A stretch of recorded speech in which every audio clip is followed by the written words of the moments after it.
E é para dizer que azul é azul, rosa é rosa. Eu gostaria de que ficasse aqui ao lado já a nossa querida ministra Damares Alves. Tem o currículo dela aí? O currículo dela? O currículo dela.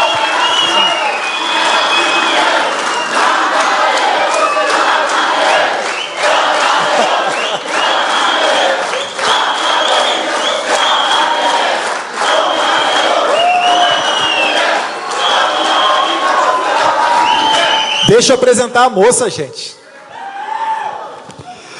A ministra da Mulher, da Família e dos Direitos Humanos do governo Bolsonaro, formada em Direito e Pedagogia.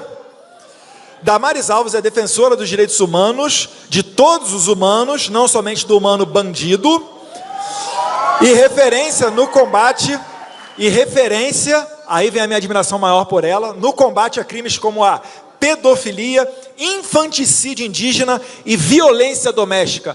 Vamos ouvir um pouquinho dessa ministra, que eu também sou fã dela. Ministra, por favor. Obrigada. É uma alegria estar aqui, mas como eu sei que eu estou ao vivo, deixa eu mandar um recado para o Brasil. Alô, Brasil, eu estou há quase 24 horas com esse público, maioria jovem, e ninguém me ofereceu ainda um cigarro de maconha e nenhuma menina ainda introduziu um crucifixo na vagina. É isso. É apenas isso. Somos criticados porque respeitamos símbolos religiosos. Somos criticados porque defendemos criança da erotização. Somos criticados porque queremos unir a nação. E eu gostaria de começar mandando um recado para uma autoridade religiosa que hoje, talvez sabendo que nós estamos aqui, acabou de dizer aí num certo lugar, numa certa missa, para que o Brasil tenha cuidado com o dragão do conservadorismo. Eles realmente devem estar muito preocupados com nós, porque somos terrivelmente cristãos.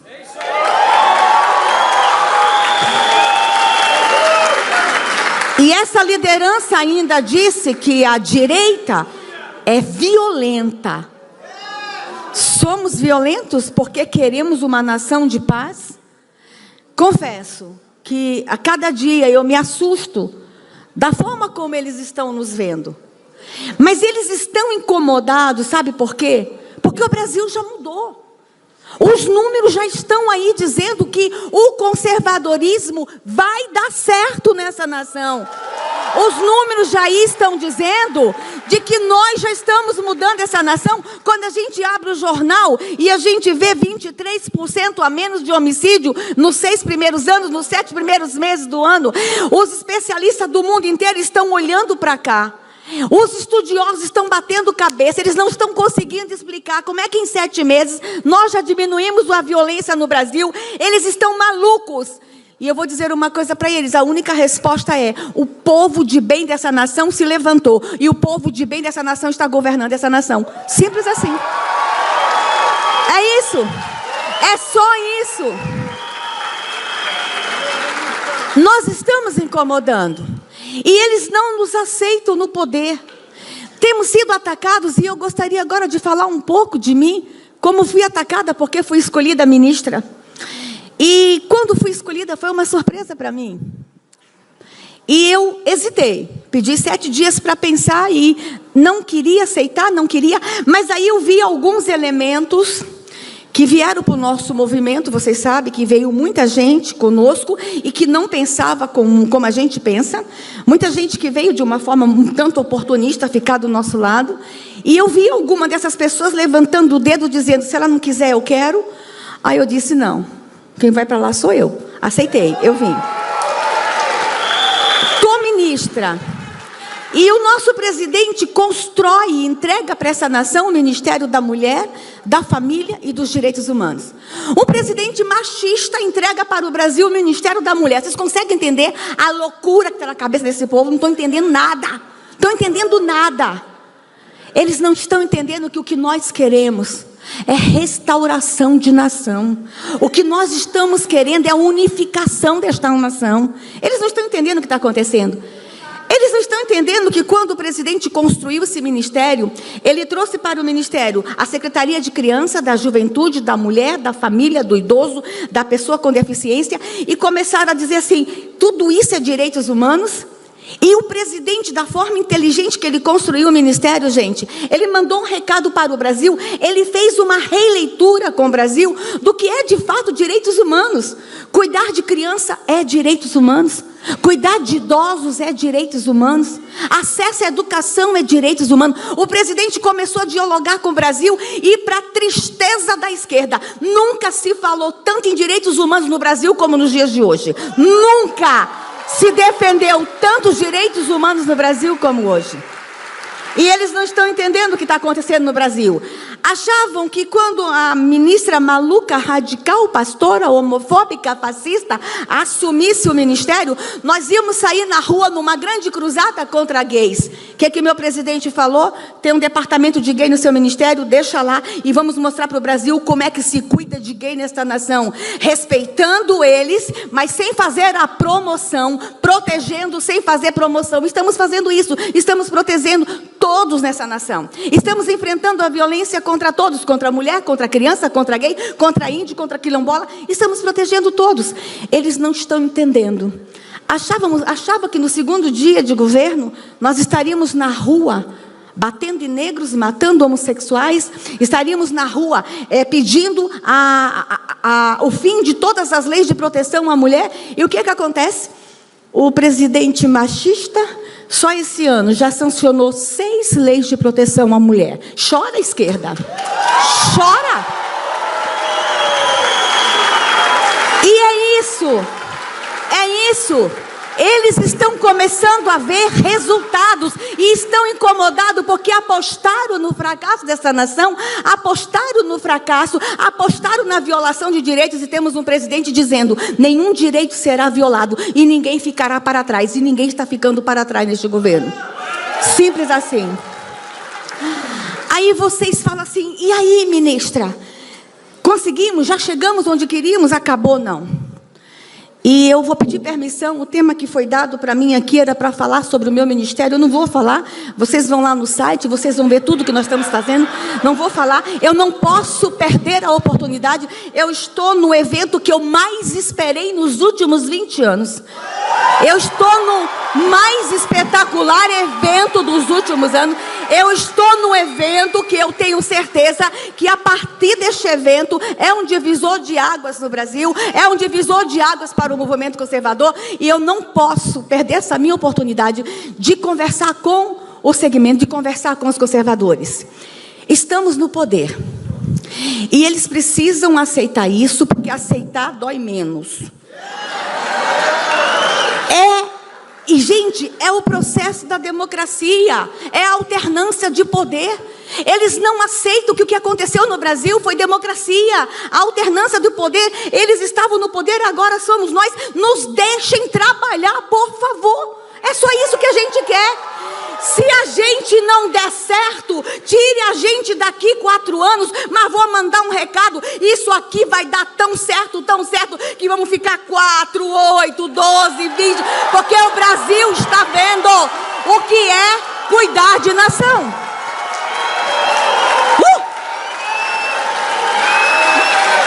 Ok.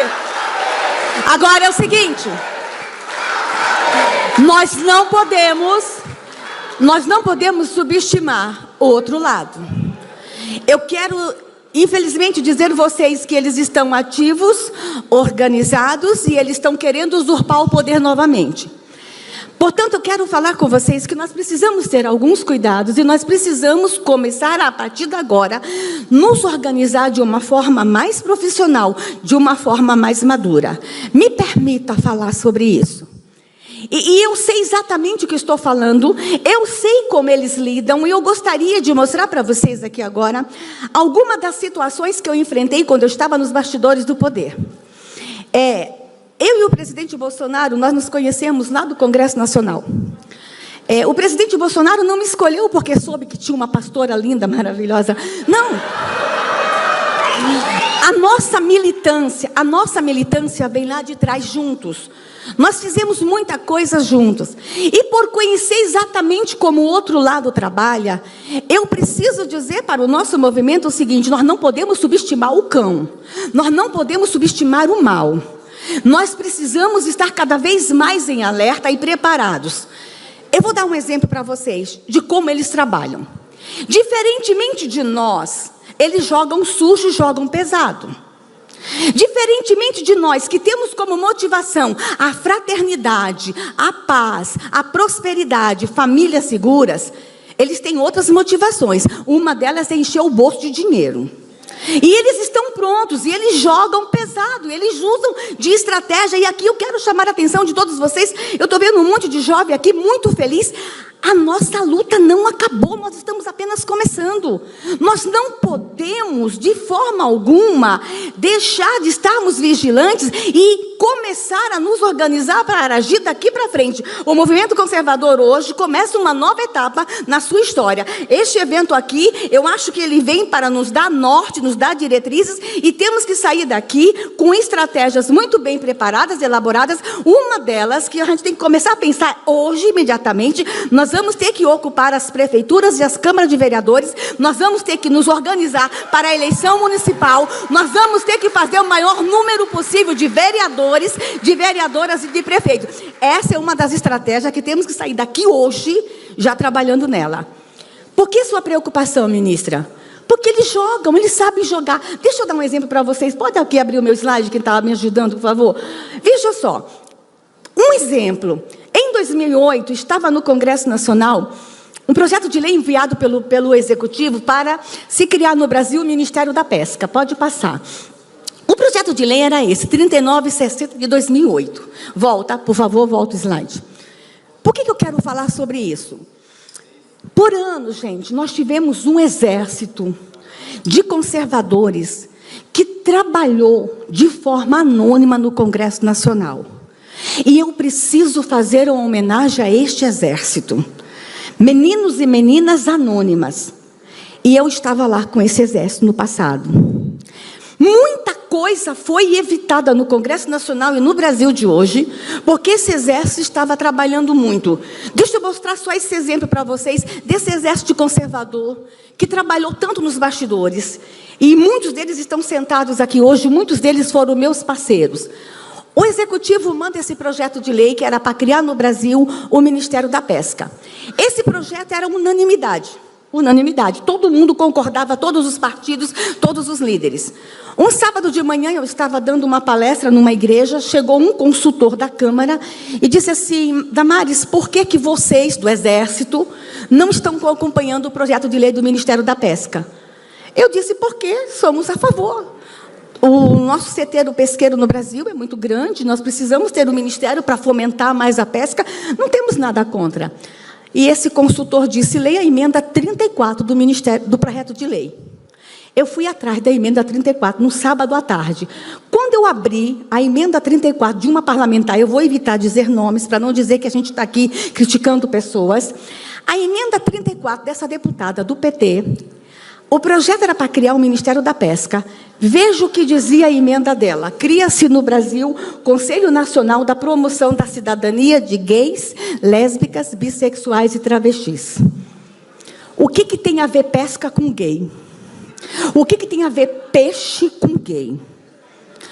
Isso daqui é o que nós chamávamos no passado de jabuti. Por que essa emenda foi apresentada àquele projeto de lei? Porque o projeto, ele seria aprovado imediatamente, ninguém ia questionar suas emendas. Então, vocês sabem como que era uma votação, como que é uma votação? O presidente da comissão diz: quem é a favor do projeto fica como está, os que são contra se manifestem. Ninguém ia se manifestar, seria aprovado o projeto e suas emendas. Era um sábado à tarde e o projeto seria votado numa terça. Vocês conseguem imaginar o que esse exército dos bastidores teve que fazer? Procurar um deputado que estivesse em Brasília sábado à tarde, convencer esse deputado a entrar na comissão especial. Esse deputado convenceu o presidente da Câmara a fazê-lo entrar na comissão. Só tínhamos a segunda-feira para publicar no Diário Oficial a entrada dele na comissão. Vocês não têm ideia como a gente trabalhava nos bastidores naquela época. Nós não tínhamos um movimento tão grande como esse. Nós muitas vezes fomos vozes solitárias. E eu vou dizer, e muitas vezes só podemos contar com um parlamentar que, por obra e graça de Deus, é presidente da República hoje. Na terça-feira, eu quero dizer para vocês que na terça-feira conseguimos aprovar no Diário da Câmara. Esse parlamentar que nós conseguimos no sábado entrou. E na terça-feira o plenário estava lotado para voltar ao projeto de lei da pesca. A comissão estava lotada de pescador, não, de gay. Eu quero que vocês imaginem a hora que começou a votação. Aquele deputado, que eu não vou dizer o nome, que entrou na comissão, eu quero que vocês imaginem a cara do deputado quando ele entrou no plenário. Ele era pastor. Na hora que ele entrou, de cabeça erguida. E euzinha atrás. Na hora que o movimento viu que a gente entrou, foi assim, visível. Vixe, descobriram. Na hora que o presidente disse, os deputados que estão a favor do projeto, fiquem como estão, era a votação final, os que estão contra, se manifestem, o nosso deputadozinho do bem levantou o dedo. Aí o deputado disse, mas deputado, o presidente, o senhor está entrando hoje, quer interromper a votação, o presidente Lula tem pressa, esse ministério tem que ser aprovado hoje. Ele, sou contra. Mas o senhor é contra o quê? Sou contra a emenda 34.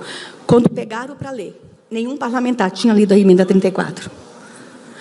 Esse é um dos exemplos da forma como eles usavam o Congresso Nacional e da forma como eles são inteligentes e articulados. E nós vamos precisar ser inteligentes e articulados. Nós vamos precisar, a partir de agora, trabalhar de uma forma inteligente e com muitas estratégias muito bem preparadas e elaboradas.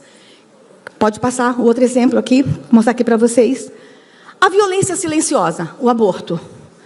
Vocês sabem por quantos anos eles tentaram aprovar o aborto no Brasil e as armas que eles usaram para aprovar o aborto no Brasil? Pode passar. O projeto de lei mais antigo que eles tramitaram lá no Congresso Nacional foi o 1135/91, de um deputado aqui de São Paulo. Esse projeto tramitou por 20 anos.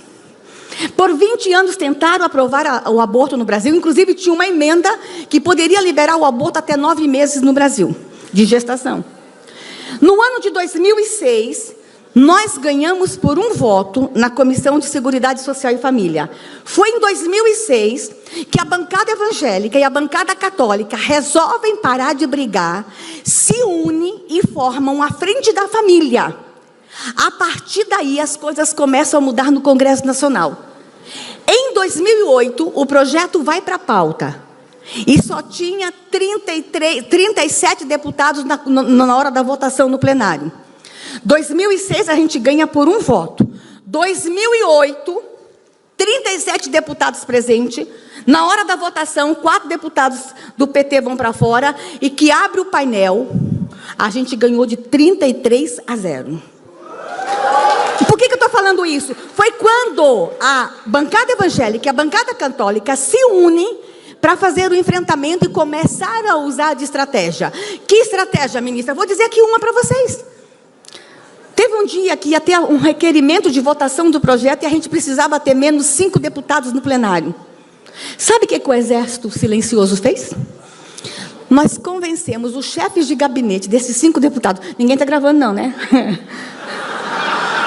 A Marinha, de vez em quando, convida os deputados para irem na Antártica, conhecer a Antártida. E a gente convenceu 5 chefes de gabinete que os 5 deputados deles tinham que ir para a Antártida, porque é um privilégio conhecer a Antártida. Poucos seres humanos no mundo vão conhecer a Antártida. Os chefes de gabinetes acreditaram nisso e convenceram os 5 deputados da comissão a ir para uma verdadeira fria.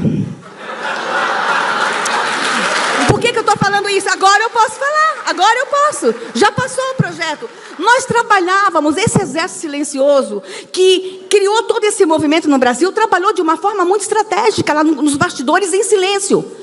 No dia da votação, em 2008, do 1135, nós sabíamos quem eram os deputados evangélicos e os deputados católicos, e nós fizemos a seguinte estratégia. Nós colocamos a TV Canção Nova na porta da frente e a TV Gênesis na porta de trás do plenário. Quando Quando um deputado... Está aqui Rosana Justino, que acompanhou isso, eu estou vendo ela aqui. Quando um deputado católico levantava para fugir da votação, a TV Canção Nova ligava as câmeras e entrevistava ele. O senhor vai sair do plenário? O senhor está falando ao vivo para os católicos? Ele, não, vou no banheiro e já volto. Foi assim que a gente venceu. Nós usamos de estratégia. E aí, qual é o meu recado agora como ministra conservadora? Nós vamos precisar usar estratégias para o bem. Porque eles estão usando as estratégias dele para voltar ao poder, gente. Nós precisamos sair daqui deste evento, meu Deus, de que forma?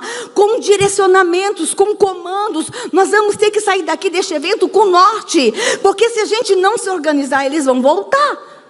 E eles jogam de todas as formas. Pode passar aqui, olha só. Ninguém filma o nome dela. Mas eles queriam aprovar o aborto no Brasil, dizendo que milhões de mulheres no Brasil morrem por ano por causa do aborto. Dá uma olhadinha no post dessa parlamentar. Ela colocou lá que morre mais de 1 milhão de mulheres no Brasil por ano por causa do aborto. Eles usam números, manipulam estatística, eles manipulam informações para chegarem aonde eles querem. Eles jogam sujo. Eu preciso dizer para vocês que eles não estão mortos, eles estão vivos e se articulando. E o movimento conservador vai precisar se organizar para fazer esse enfrentamento. Aí, quando o exército foi para cima dizer para ela, mostre aonde estão 1 milhão de túmulos por ano no Brasil de mulheres que morreram por causa do aborto. Mostre 1 milhão de atestado de óbito por ano. Aí ela muda o post. É 1 milhão no mundo. Deixa eu dizer uma coisa para vocês, gente. Por ano no Brasil, segundo o relatório do DataSUS, naquela época, morria menos de 60 mulheres por ano por causa do aborto. Agora vocês imaginam como eles manipulavam estatísticas, dados e informações. Foi dessa forma que a gente trabalhou nos bastidores e foi dessa forma que a gente pôde contar com o então deputado Jair Bolsonaro. Quando a gente levava as informações para ele, muitas vezes ele era a voz solitária no Congresso, ele levantava naquela tribuna e gritava e berrava, porque nós... O exército conservador precisava de um homem corajoso, de um macho. E a gente encontrava um macho. Pode passar. Pode passar a próxima imagem. Pode passar a próxima imagem. A descriminalização das drogas, outra pauta de valores. Que nós não somos a favor, que o movimento conservador não é a favor. Eles lutaram anos para liberar as drogas no Congresso Nacional. Anos. Tiveram ali a resistência do deputado Jair Bolsonaro. Eram tantas propostas, por exemplo, em um ano nós tínhamos, a próxima imagem, por favor, em um ano nós tínhamos no Congresso Nacional 2 propostas no Senado para liberar a maconha, 2 tramitando no Senado, pode passar, e 2 tramitando na Câmara. Eu não vou dizer o autor desse projeto de lei aqui, o 7270 de 2014, porque ele não me ama. Mas eu quero lembrar vocês que 2014 foi ano de eleição, projeto eleitoreiro. Olha o que diz esse projeto, pode passar. No artigo 7º do projeto de lei dele, dizia o seguinte, que cada pessoa poderia plantar 12 pezinhos de maconha em casa, 6 maduros e 6 verdes. Aí todo mundo achava que ele queria só liberar maconha, paz e amor, beleza. Não. Não leram o artigo, pode passar, 21 do projeto de lei dele. Olha o que estava escrito no artigo 21. Conceda-se anistia a todos que estão presos porque venderam maconha antes da sanção desta lei. Ele queria aprovar a lei para liberar maconha, mas pediu o efeito retroativo, a retroatividade da lei para beneficiar o réu. Libera a maconha e solta os traficantes. Era isso que a esquerda queria em 2014. Aí, o exército do silêncio começa a articular e começa a falar para alguns parlamentares corajosos e a gente denunciou. Esse projeto não foi aprovado. Ele ficou tão triste que foi embora do Brasil. Passa! Passa! Pode passar. Eu não falei o nome dele. Gente, vejam só. O que nós encontrávamos no Congresso Nacional e que a gente tinha que trabalhar de uma forma organizada. Os jabutis e as estratégias deles. Usando o regimento interno, usando o Congresso Nacional, usando verba pública para alcançar objetivos escusos. E nós que somos violentos? Nós que enganamos? Nós que mentimos? Nós que estamos violando direitos? Estou acabando, gente. Deus, pare esse relógio. Bom, 2009. Volta um slide, por favor. Volta um slide. Volta. Mais um. Volta mais um. Em 2000... Volta, continua. Nós fomos surpreendidos em 2009 com um decreto presidencial, que é o PNDH 3, que é o Programa Nacional de Direitos Humanos 3, que ainda está em vigor. E para que o 3 caia, nós temos que apresentar o 4, e quem está escrevendo o 4 é a ministra radical homofóbica. Nesse PNDH 3, e quem vai assinar o PNDH 4? Meu Deus, é bom demais. O parlamentar que mais criticou o PNDH 3, Jair Messias Bolsonaro. Pode passar. Pode passar. Pode passar. No PNDH 3, estava lá muito claro que era para reconhecer todas as configurações familiares no Brasil. Mas o objetivo final, se vocês lessem, é que as pessoas não liam na época, reconhecer e incluir no sistema de informação do serviço público todas as configurações familiares constituídas por lésbicas, gays, bissexuais, travestis, transexuais, com base, aí eles põem transexuais, vírgula. Se eles tivessem colocado um ponto em transexuais, a gente não tinha gritado tanto naquela época. Mas eles colocam uma vírgula e escrevem com base na desconstrução da heteronormatividade. Então, nós temos um decreto presidencial em vigor ainda que determina a desconstrução da heteronormatividade no Brasil. Esse decreto, ele norteia todas as políticas públicas do Ministério dos ministérios e as novas leis que serão apresentadas. Pode passar. Logo em seguida, nós somos surpreendidos com algumas políticas públicas no Brasil. Uma delas, e aí me chamam de radical, me chamam de chata, uma delas que a gente encontra no Ministério da Cultura e que esse ano ainda teve reflexo, é um projeto chamado de desprincesamento. Eles tinham um projeto com dinheiro público no Ministério da Cultura, com base no PNDH 3, de desprincesamento. O que era isso? Ninguém podia mais chamar menina de princesa no Brasil. Ninguém podia mais falar menina e menino. E quando eu falei que menino veste azul e menina veste rosa, o recado é o seguinte: menino vai ser menino, menina vai ser menina, menina pode ser princesa, menino pode ser príncipe e veste a cor que quiser. É isso.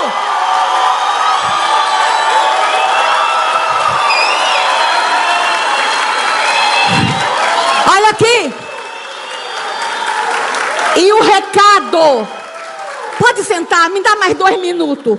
E o recado que eu mandei para eles foi: minha filha é princesa, porque minha filha é filha de rei, e filha de rei é princesa.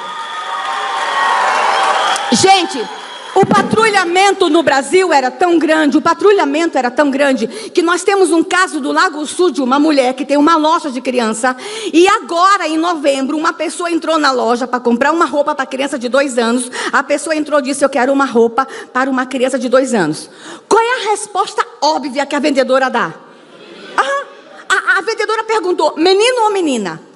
A compradora começou a gritar dentro da loja que era uma discriminação, que criança é criança, que não tem menino, que não tem menina, e foi uma confusão. Estava desse jeito no Brasil.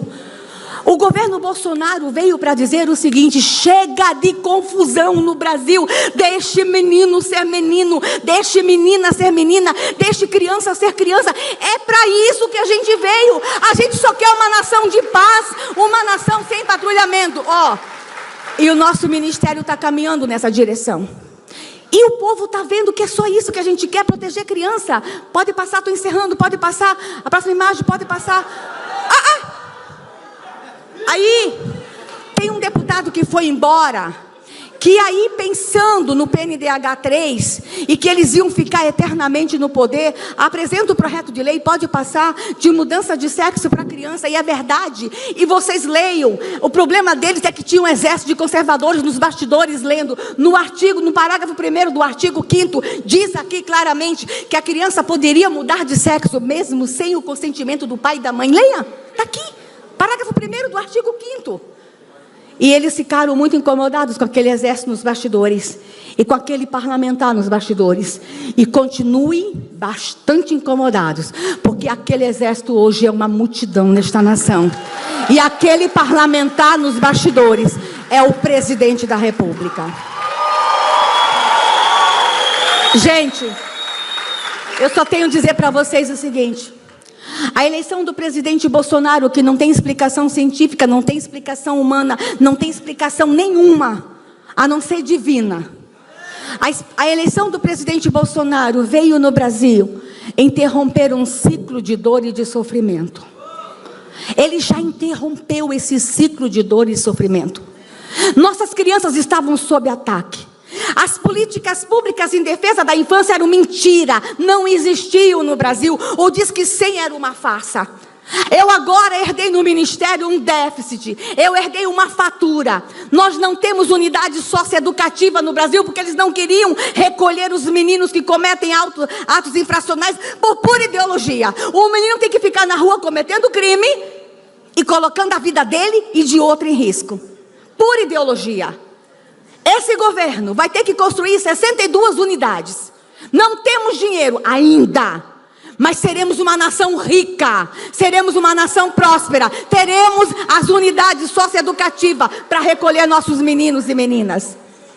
Eles esconderam do Brasil e do mundo as violações de direito que eles cometiam. Como assim, ministra?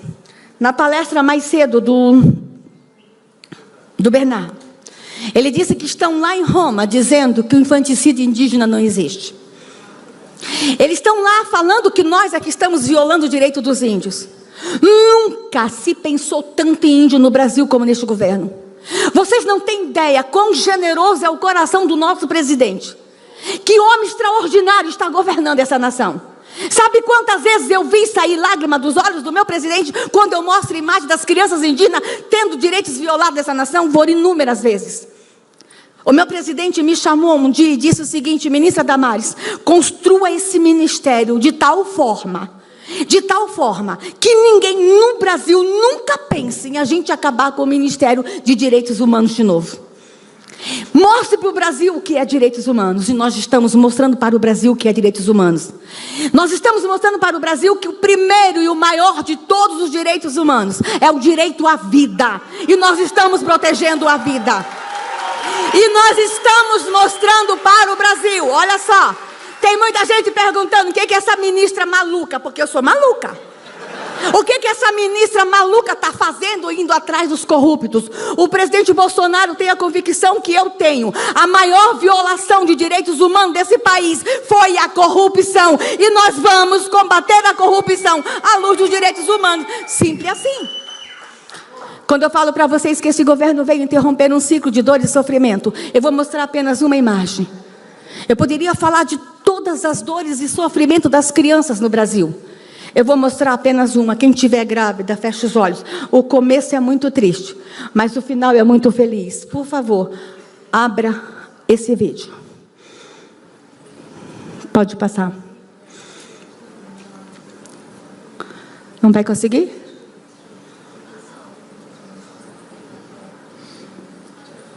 Não está rodando? Volta. Volta a sua primeira imagem. Há um ano atrás, quando a gente estava ainda no processo de eleição, na cidade de Canarana, em Mato Grosso do Sul. Desculpa, Mato Grosso.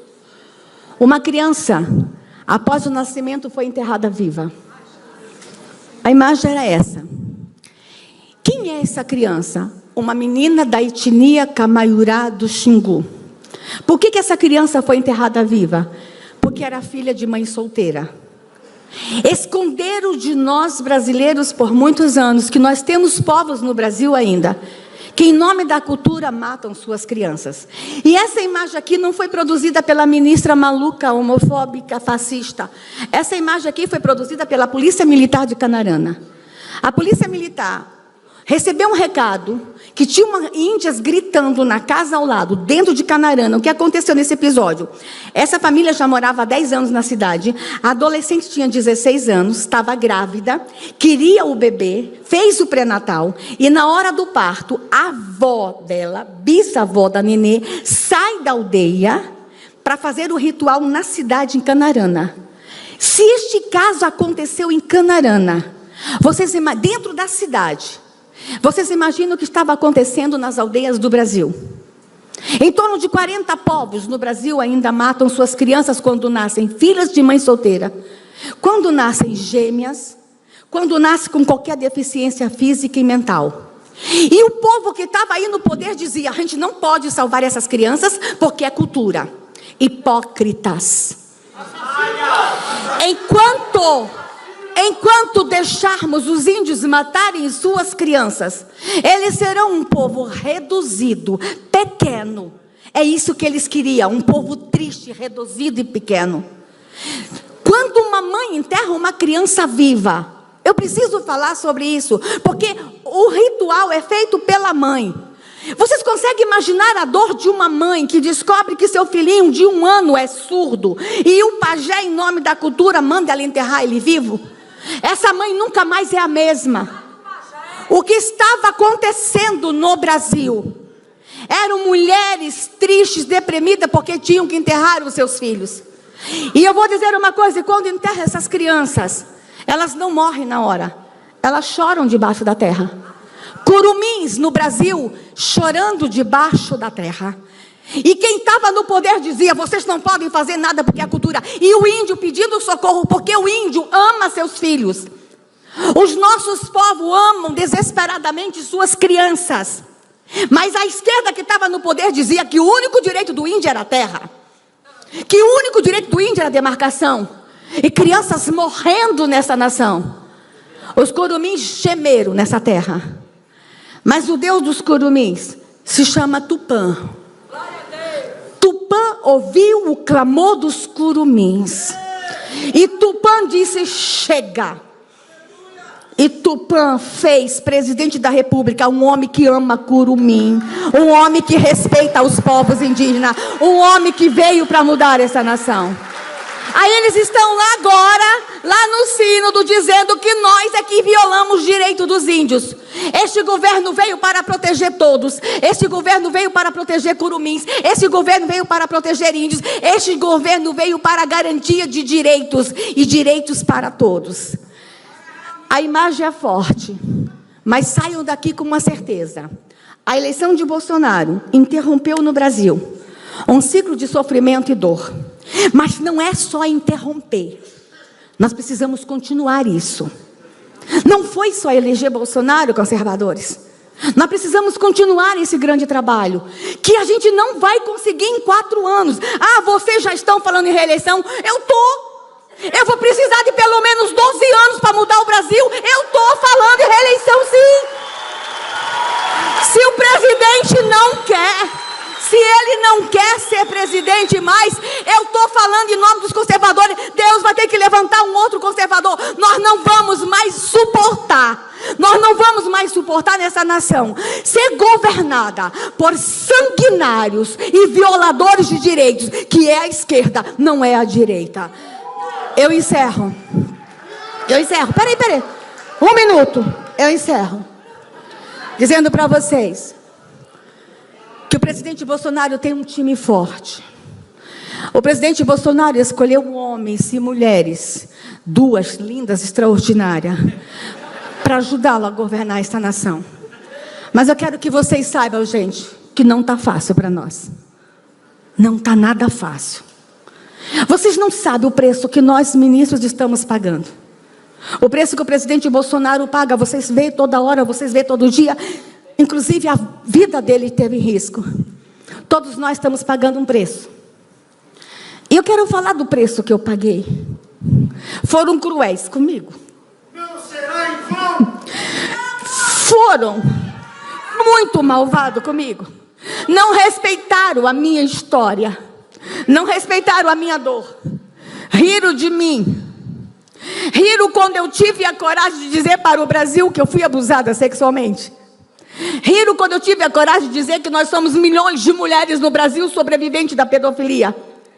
E por que eu tive que dizer? Porque pegaram um vídeo meu, em que eu estava dentro da minha igreja falando que eu vi Jesus no pé de goiaba. Olha só, gente, eu sei o que eu vi. Eu sei o que eu vi naquele pé de goiaba. Alguns vê fada, outros vê duende, outros vê até unicórnio. Inclusive os que riram de mim, o que escreveram matéria contra mim no Natal, pegam seus filhinhos para ir no shopping ver Papai Noel. Papai Noel pode, Jesus não pode. Eles pegam seus filhinhos e compram um ovo de Páscoa, ainda fala que foi um coelhinho que botou ovo de Páscoa. Coelhinho de Páscoa pode, Jesus não pode. Eu sei o que eu vi naquele pé de goiaba. Eu era uma menina brasileira vítima da dor e do sofrimento, como milhões de meninas da minha idade. Estava querendo morrer em cima de um pé de goiaba. E eu tive a minha experiência de fé naquele pé de goiaba. Acredite vocês se vocês quiserem, mas era eu e ele naquele pé de goiaba. Riram da minha história. Virei a ministra maluca, virei a ministra do pé de goiaba, virei a ministra do azul e rosa. Me perseguiram, tentaram me desqualificar. Depois foram para cima da minha filha. Agora são ameaças de morte. Já colecionadas 179 ameaças de morte. Estamos pagando o nosso preço. Mas a gente vai mandar um recado para a esquerda. Quando a gente aceitou o desafio, a gente sabia que não seria fácil. Pode bater. Quanto mais bate, mais esse governo cresce. Pode bater. Quanto mais bate, mais esse time está ligado. Que Deus abençoe o Brasil. Que Deus abençoe os conservadores. Nós não temos medo. Nós vamos continuar. Estamos construindo uma grande nação. Obrigada, Eduardo Bolsonaro, por este evento. Obrigada, Brasil.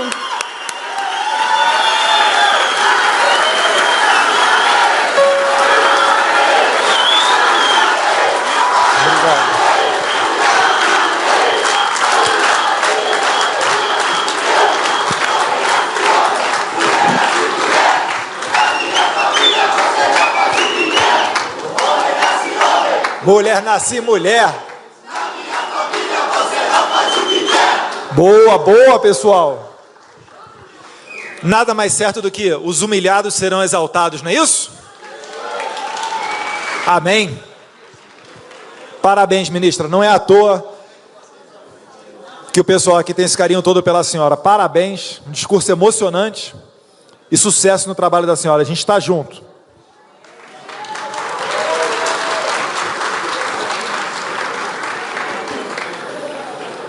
E já que a gente é forte na rede social, para quem não sabe, o Twitter da ministra Damares é Damares Alves. Quem quiser entrar lá, retweetar, compartilhar as ideias dela. E quando vier algum esquerdinha, metido a intelectualoide, chega lá e fazer um meme, faz meme.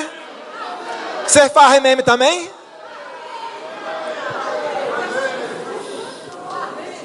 Nada melhor do que a realidade para contrapor a bolha que esse pessoal vive, né?